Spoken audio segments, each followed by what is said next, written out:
नाज़रीन, बेनज़ीर भुट्टो का कातिल 15 साला बिलाल को उसके साथी ने मशवरा दिया कि वो अपने जोगर्स उतार ले, क्योंकि कानून नाफिज करने वाले इदारों को पता है कि जिहादी इस स्टाइल के जूते इस्तेमाल करते हैं। बिलाल उर्फ सईद ने अपने साथी की बात मान ली और सैंडल पहन लिए, जिसके बाद वो अपने मिशन पर रवाना हो गए। ताहम बाद में होने वाली तफ्तीश के दौरान बिलाल के जिस्म के अज़ा का उन जोगर्स से मिलने वाले नमूनों का मवाजना किया गया तो साबित हुआ कि बेनज़ीर भुट्टो पर खुदकश हमला करने वाला 15 साला बिलाल ही था।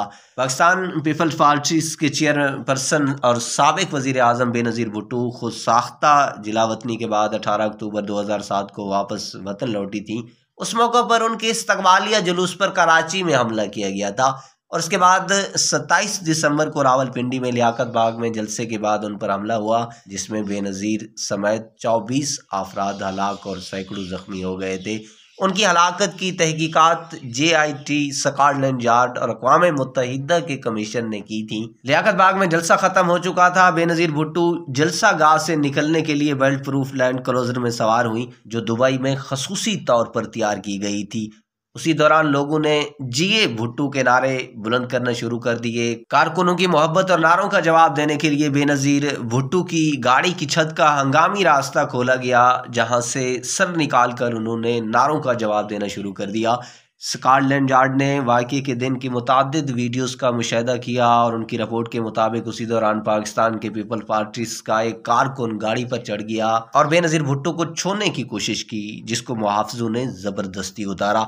इस मुख्तसर सी हलचल के फौरन बाद सियाह बालों वाला एक शख्स, जिसने धूप में लगाने वाला चश्मा लगा रखा था, गाड़ी की तरफ बढ़ने लगा और बेनज़ीर की लैंड क्रूज़र के करीब आ गया। चंद ही लम्हों ने उसको दोबारा अपनी जगह तब्दील की और मजमा में उस तरफ चला गया जहां निस्बतन कम अफराद मौजूद थे। लैंड क्रूज़र के अगले और पिछले दरवाजे के वस्त में पहुंचकर उसने स्याह रंग की गन निकाली और दाएं हाथ में थाम ली।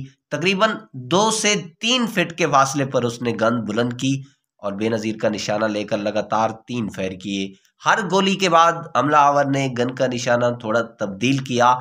तीसरी गोली फायर किए जाने से कबल तक बेनज़ीर गाड़ी के ऊपर नजर आ रही थी। गोलियां दागने के बाद हमलावर ने नीचे जमीन की जानिब देखा और अपने बाजू पर बटन दबाया। उसी वक्त नारंगी शोले के साथ धमाका हुआ और सियाह धुआं फैल गया। मेहंदी वाले हाथ और सैंडल्स।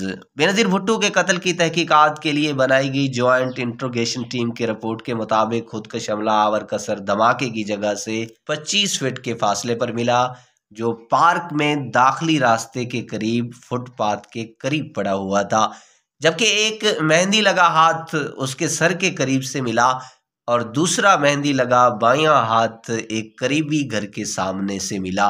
पुलिस के एक हाजिर सर्विस सीनियर अफसर के मुताबिक ये रिवायत खैबर पख्तूनख्वा में देखी गई है।